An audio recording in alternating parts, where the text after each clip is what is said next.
Hi, it's Evan Roberts of Roberts Pianos Houston here, and I want to show you this Baldwin upright piano, console piano in stock.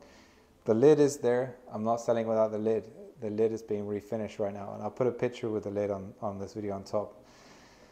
The lid had some kind of stain, like they put flowers on the top of the piano. Please don't put flowers on top of the piano. It devalued the piano by hundreds of dollars from when they sold it to us, because we had to have it refinished. It has a few defects on it. Apart from that, that will look great when it's done by the guy who's doing it. It's great. Jose's very good at that. There has a little bit of a defect here, and it has the original design had like a metal plate here. We'll fill this hole and we'll repolish this to get rid of as much of that as we can. Should look okay. You might see it vaguely if you know it's there, but we'll fill those holes and we'll recolor that in. So apart from that, there is some fading on the bottom, which we can definitely color in a bit better. The bench is a bit more damaged on the top surface. I would recommend upgrading to a padded bench, but this is the original bench, or you could pad this bench, get an upholsterer, maybe a couple $100 or $100 or so, and go to a local upholsterer and have it padded. That might be an idea. Yeah, the only thing then is you need to look at the height to make sure it's the same height. When you're playing the piano, it's the correct height. It has some storage in it, which is nice. 3 pedals. Baldwin didn't really get into the Celeste pedal. I'm not sure why Baldwin didn't do Celeste pedals. If you worked for Baldwin or know someone that worked there, you could explain to me why they didn't do Celeste pedals, because it's become a feature. But actually, I think apart from that, they can be retrofitted to the piano. I have a craftsman here in town who can retrofit Celeste pedals. They use a little pulley on the piano here, and the Celeste rail will come down. So we can talk about that more in the future. But right now, let's just talk more about this piano. It has a nice fretted music desk. It comes in, I think, I think it's a teak oak finish. Always confused with finish because they're all very similar to each other. But apart from those damages, I don't think there's any real other damages. There's little things here and there which we can probably tidy up with some refinishing liquids. So let's have a look inside the piano. There's one damage here on the back corner, which my wife's pointing out to me right now, which is there. And let's have a listen to the piano. We just pitch raise tuned it, so it might be a bit unstable.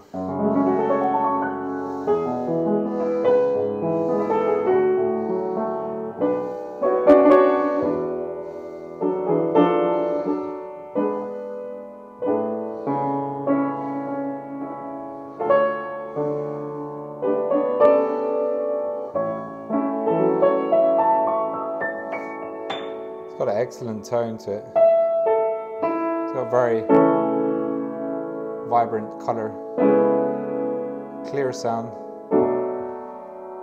and a nice sound. Good bass.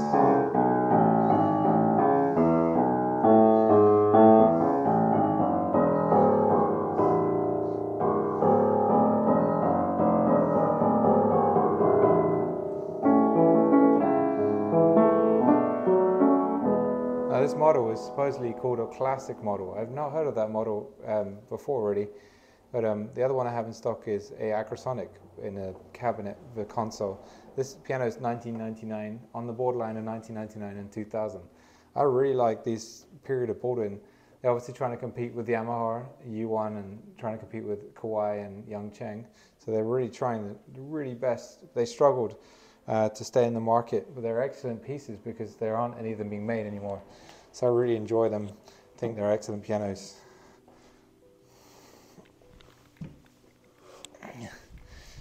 Just near the point where they stopped making pianos in 2006, I believe, unless I'm incorrect, and they moved the production to China.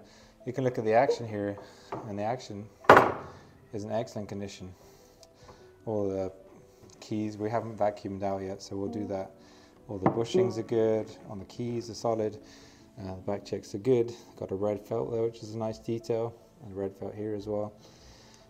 A lot of red felt, and the hammer butts, all the leathers are good, so it's all in good shape really. We'll work on the action regulation, and I don't think it's going to need too much. Maybe fine tuning of the action regulation, because it's pretty new. It's a 20-year-old, 20-so-year-old piano, 23-year-old, and it hasn't been played. Like, you can actually see the hammers hardly have any groove on them whatsoever. I actually believe this piano has not really been played whatsoever. So that's great. We'll look at the hammer blow distance, how far away the hammer is from the string, make sure that's correct. But I don't expect to have to make too many changes to the action. You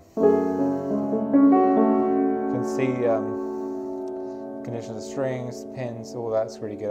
I think, did I pitch raise it? I did pitch raise it myself, I believe. No, that's not true, I didn't.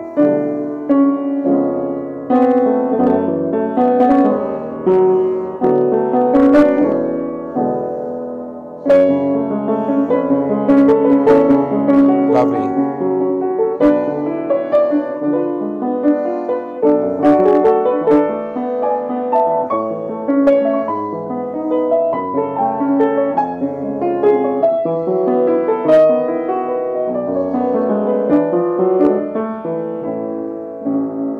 Very nice piano. Yeah, I think this is just a great piano. It needs a few details work on it. We'll check the action, refine it, tune it again to make it really clean sounding, get the cabinet back together again. If you see this on our website, you'll see the pictures with the cabinet all together again, because the lid should be done in a couple of days. 3 pedals, has a sustain pedal, which is here.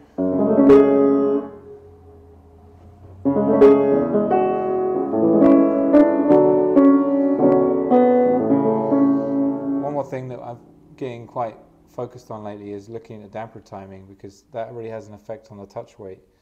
So the damper timing is pretty good. They should come off a halfway point. So the dampers, one hammer gets to the halfway, the damper should start coming off. So that's pretty good. Pretty good timing. So lovely tone.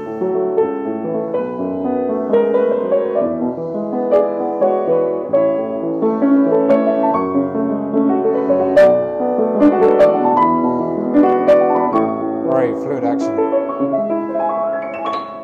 And the tonal color of the piano is great, the whole way up and down.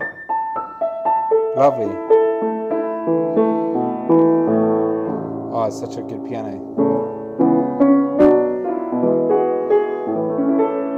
That's beautiful. Now I put it back together, the music desk back together. I'm a big fan of Baldwin, as you could probably already tell. And I think that they just made a great piano. Such a shame that they went down. They're still making them in China apparently, but it's a different piano obviously. The music desk has space for about, this is not very scientific, but it has about 3 pages of space. And let's have a look at the legroom. One of the things I noticed about these is that the legroom is great. I'm a tall chap, maybe it's because it's made in America, and Americans can be quite tall.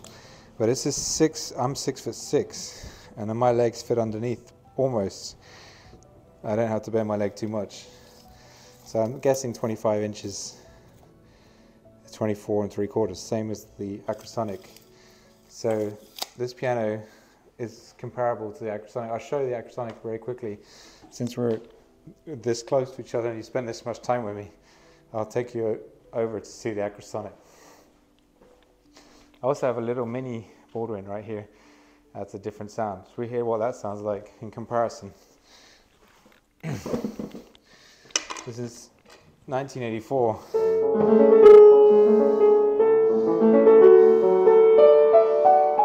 Bit brighter.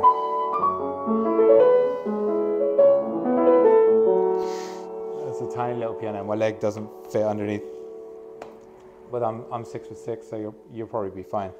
This is a very little piano. Let's go over there and look at the similar piano to the Classic.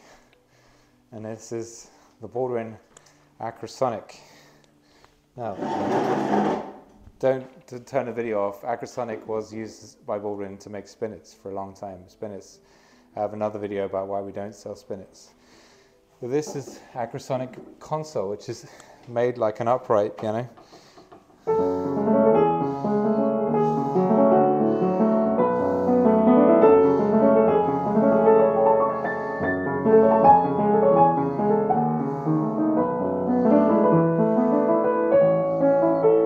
Very similar tone and feel to the Classic Baldwin. Like, I can't really tell the difference.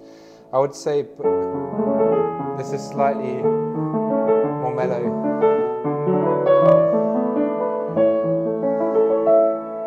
But the height of both the pianos is almost probably the same. I think this is 40 inches. And the legroom is 24 3/4. So the same legroom as the classic model. And roughly the same height. There's a 44.5 inches on this one. So interesting. One more page of music would fit here. 4 pages, slightly folded onto each other, and it has quite a nice design as well. Thanks for watching this video. If you found it interesting, subscribe to the channel, and we'll have more updates as we get more stock in the coming weeks and months. And I'll see you soon. Thank you very much.